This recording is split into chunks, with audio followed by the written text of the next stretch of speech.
श्री राम जय जय राम। श्री राम जय राम। श्री राम जय राम। ओम नमः शिवाय। ओम नमः शिवाय। ओम नमः शिवाय। योग वासिष्ठ दिवस क्रमांक 473। उपशम प्रकरण सर्ग 87 व 88। वशिष्ठ म्हणाले, रामा, जे सर्व शास्त्रांचा सिद्धांत आहे, जे सर्वांच्या हृदयामध्ये अनुगत असलेले, जे सर्व आहे, सर्वगत आहे, सर्व पदार्थांचे तत्व स्वरूप असे जे सत आहे, तेच तो वितहव्य होऊन राहिला. जे अत्यंत निष्क्रिय म्हणजे क्रियारहित आहे, जे सूर्य चंद्रादी तेजांचेही प्रकाशक ह्या रूपाने अनुभवास येते व जे केवळ स्वानुभव रूपच असते, तेच प्रसिद्ध असलेले सत्तत्व तो झाला.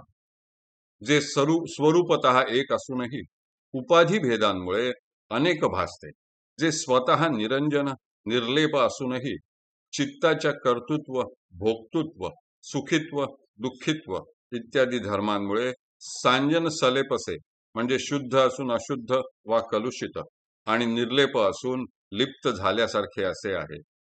पूर्ण अपरिच्छिन्न सत्त असे पूर्ण अपरिच्छिन्न सत्तत्व तेच तो मुनी होऊन राहिला.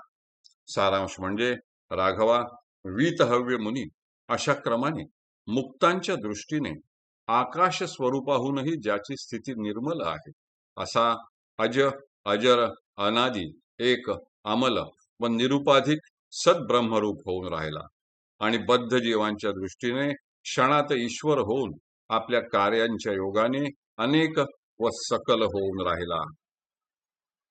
उपशम प्रकरण सर्ग 88. राघवा, वीतहव्य मुनीच्या मननाचा अत्यंत नाश झाला. तो संसाराच्या सीमेला पोहोचला, दुःख सागरातून पार झाला आणि स्वस्वरूपात शम पावला. तो तसा शांत झाला असता निर्वाण पावला असता स्वस्वरूपाशी तद्रूप झाला. स्वस्वरूपाशी तद्रूप झाला असता तसाच निश्चल राहिला.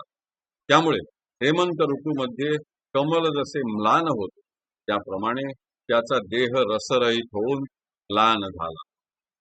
तेव्हा पक्षाप्रमाणे आचरण करणारे त्याचे प्राण देहरूपी वृक्षावरील आपापले नाडीस्थान सोडून हृदयरूप घरट्यामध्ये आले.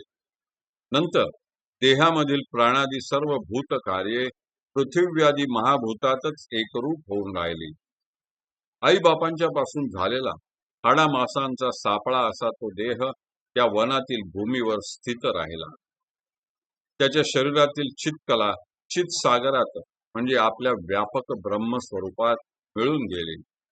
शरीरातील त्वचा, मांस, रक्त इत्यादी धातू आपल्या कारणात मिळून गेले.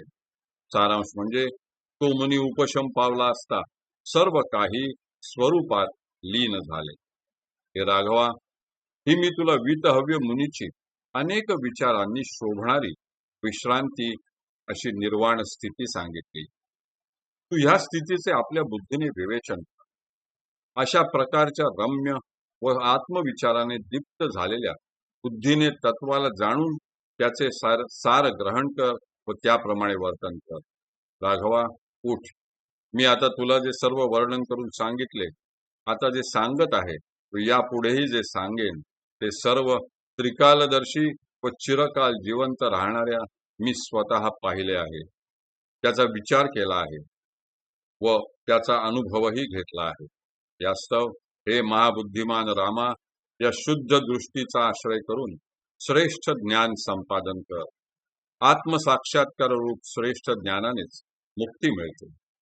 मनुष्य ज्ञानानेच दुःख रहित होतो, ज्ञानानेच त्याच्या अज्ञानाचा सर्वथा नाश होतो व ज्ञानानेच त्याला परासिद्धी प्राप्त होते.